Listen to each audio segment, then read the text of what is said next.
Welcome to the Total Country Podcast.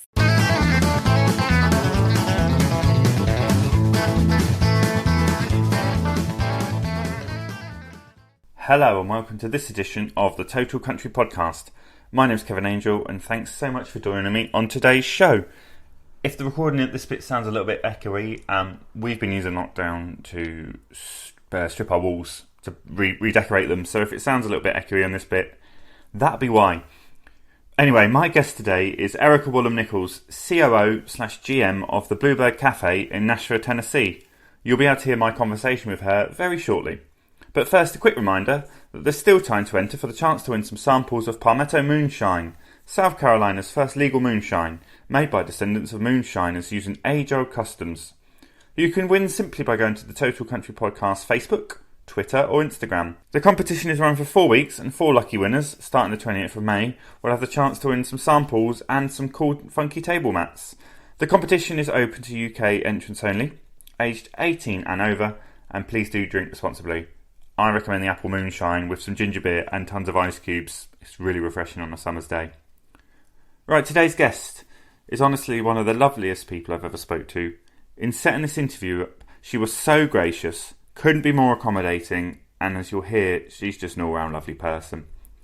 Before the recording, we were talking about life and travelling, and she's actually got family in Bognor Regis in England, which makes it a small world, but a woman so important to the songwriting community of Nashville, but also the caretaker of one of the most important venues in country music, Erika Wollam Nichols.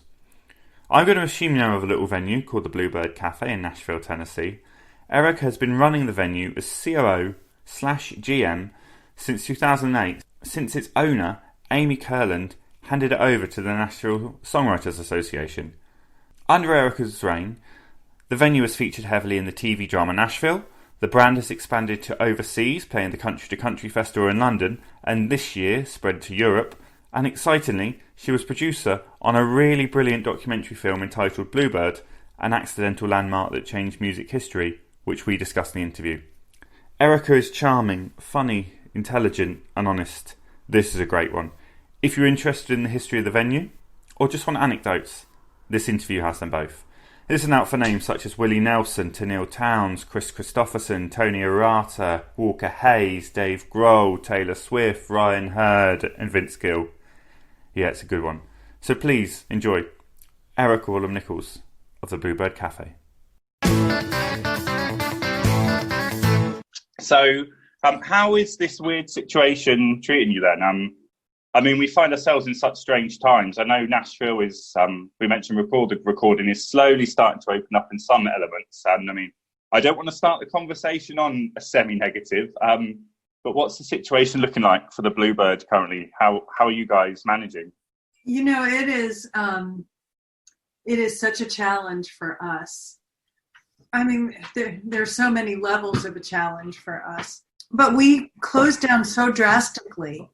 As I was saying, I got back into Nashville on Friday the 13th in like at midnight, so Thursday, Friday. And I just closed the place within about 6 hours when I got up the next morning because the performers didn't want to perform. The staff was afraid. You know, it all of a sudden escalated and accelerated. And so for us, that sort of like, okay, we're closed. We've got to like call everybody, tell everybody, and then get into that waiting game of what is this really? What's going to happen? How is the government going to manage it? How is the city going to manage it? And was kind of trying to figure out where we took our next step. So I paid everybody through the end of the month, and I anticipated that we would be closed until April. But then it became a lot more prevalent, and everything escalated. So there we are now, closed with, as you say, we don't really know what to expect and what's happening. We've gotten long sort of roadmap to recovery is what they're calling it. So there are 4 phases, and we will be essentially, well, we're in a gray area. There's one listing that's restaurants and bars that serve food. Well, that's us. They can't have any live music. And then there's entertainment venues, and they're on a different schedule. So we're somewhere in this weird gray area.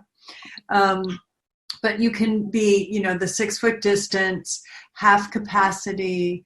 And for a place like the Bluebird, that really is so much of the experience is a room full of people. And it's funny because candidly, that's one of the things that we all love about it, that everybody loves about it. There's kind of a physical, emotional experience that happens when there's a room full of people there. Now we're not going to be able to have quite that experience. Instead of having the writers in the middle of the room, they'll be on stage when we do reopen. So we're sort of formulating what's the best way to maintain our mission, which is presenting songwriters at all levels to people so they can love them and love songs, and sort of adhere to the new guidelines for as long as they are operative. Yeah, I suppose. Are they looking at separate? Were you going to have to separate the venue out or reduce the capacity or anything, or is that not anything that? Yeah, we our manager and our kitchen manager went through the other day and kind of blocked out which tables, distances, that kind of thing. So, but the hardest part for us, because we're tiny, and the Bluebird itself generates revenue off of food and beverage and merchandise sales. The door money goes to the songwriters. So people are saying, well, raise your prices. Well, yeah, sure. We want to make sure that the songwriters are taken care of. But if we don't have a full room, then our revenue drops severely. And we get to a break-even point that, is like a little bit more than half to be able to even feel like opening the doors is worth it. So it's this weird kind of conundrum that we're a business and we're also, we're a place that has a mission and kind of a heart-based mission. So how do you achieve that and operate as a business? It's an interesting conundrum. I don't envy you. Yes, it is a challenge. So you're COO/GM of the Bluebird, obviously a venue that's synonymous with songwriting and country music, well, across the world. So did you ever think that you'd be heading up such a legendary venue, but also be doing it for, quite a while now? Well, I'll tell you a story. So I came to Nashville to go to college in 1984. So the Bluebird had been open for 2 years. And I was looking for a waitressing job, and I went to every venue in proximity of my apartment. And the Bluebird was one of them. And at the time, it wasn't music focused. There was music, but there was fancy dinner, fancy lunch, that kind of thing. And I didn't get hired. And I ended up taking a job as a bartender, and I was supposed to start on a Tuesday. And that Monday, Amy Kurland, who was the founder of the Bluebird, called me. And she said, hey, I'm going through a stack of applications and I see yours. Are you interested in coming to work at the Bluebird? And I was like, no, I've already got a job. And I hung up the phone, and a little voice in my head, I started to walk across the room, and a little voice in my head said, call her back. So I did. And so I was a server, I was a bookkeeper, I was an artist, I was a host, all of those things while I was in college. And I left Nashville and the Bluebird in 1988 to go home to Massachusetts.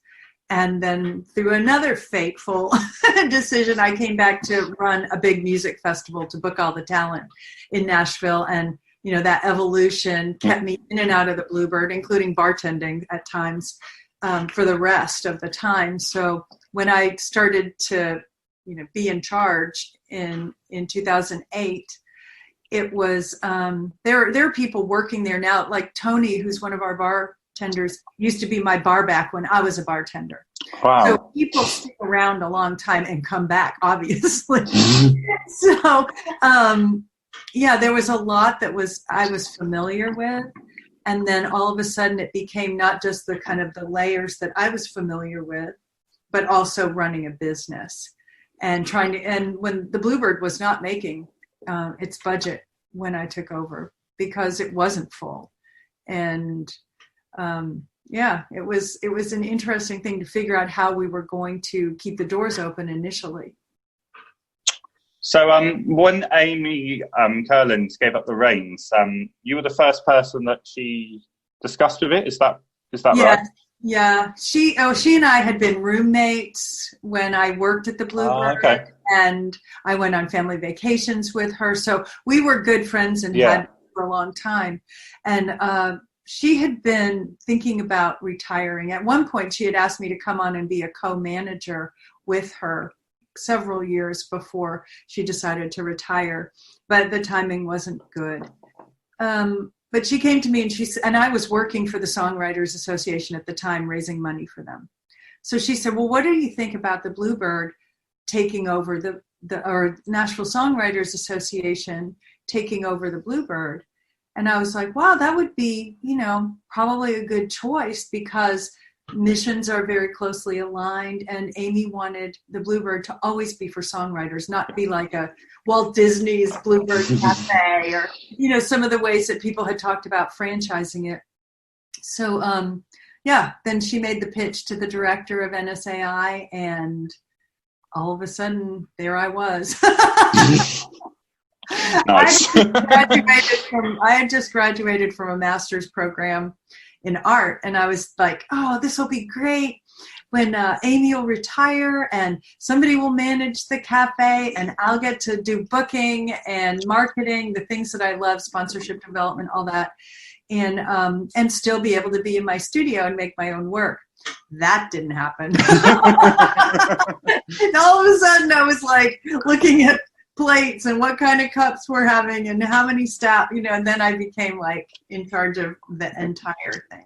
So when I speak to musicians who've played the Bluebird, they always describe it as being like a spiritual experience and something that just really sort of overwhelms them. What do you think it is that makes the Bluebird so special? Well, I think there's a part of it that's the history and what's gone on there. I think it's the knowledge that the writers have that this is a place to where people respect and love songs and songwriters.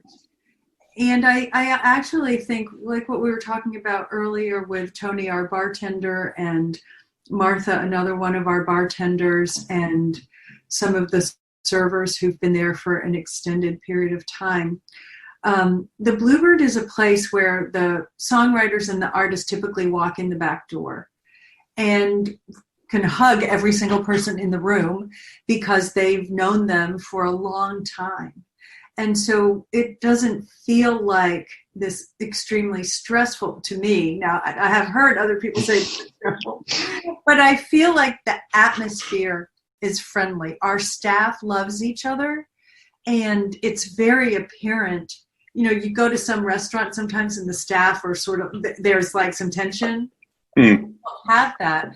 We have people that really love what we're doing and want to make sure that our customers are well taken care of. The songwriters have what they need. They'll go out of their way to make people comfortable, whether it's the writers or the guests. And I think that is part of the atmosphere of welcoming.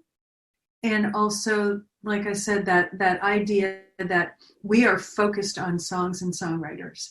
That's our job. And that's what we try to do every day, whether you have just walked off the bus in downtown Nashville with your guitar over your back, or whether you're Tony Arata who wrote the dance. It's a respect for the writers and the music too. Having been worked there several times, and now heading up, do you understand can you see the scale and the importance of the venue to people? Do you understand that, or? I think so.